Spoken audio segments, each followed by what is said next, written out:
Güzel bir şərait yaratmışam. Quş içindəyəm. Hökumətin üçün, özüm üçün, balalarım üçün qəşəng baxıram. Allah qoysa 2-3 günə inşallah 500 kilo barama vermək fikrindəyəm. İnşallah, Allah inşallah, eləsin 600 kilo. inşallah. Ne kadar artık olsa hamımızın xeyrinədir. Sağ olun dede, sağ olun. Allah əziyyət toz itirməsin, haydi Ben bir müəllim. tane buranı çekip de yani kızı. Hele böyle kaldıracağım, olur mu?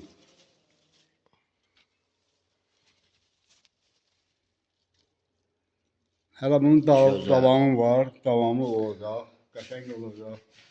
Hamıya da tövsiyə edirəm, qəşəng. Bir balaca əziyyət var, olsa da çəkiliş olmasa da necə? Şuna bax.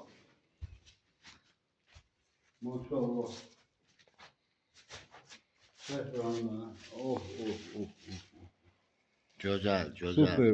Baraman elinə bax sən bir dənə. güzel, güzel, süper maldı. Bir dənə ölü yox, bir şey yox. Allah İnşallah Allah. olmaz. İşləmişəm. Qıqa oranı çək.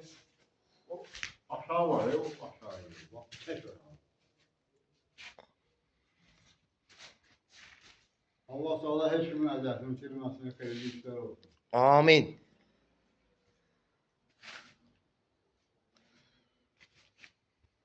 Gedəmləsin o tərəfə gətir. Sözlərdə torda da götürürlər. Yəni, gəl oraya dedə.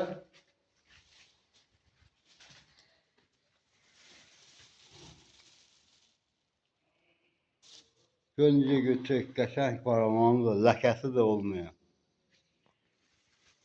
Çok güzel.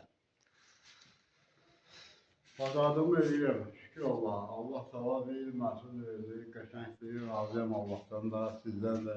Allah sağ eləsin həmişə sizi. Bacarım qədər gələn də baxmaq fikrindəyəm. İnşallah. Ailəmə çörək bulur, nə edeyim? Qəşəng. Hələ buranı qaldırmaq istəmirəm, sordadır da, olur mu? Yaxşıdır, hər şey qəşəng. Oranın tek o gazet olan yeri var ha. Bir uca dolur orada. Bir dolur. Bura bak.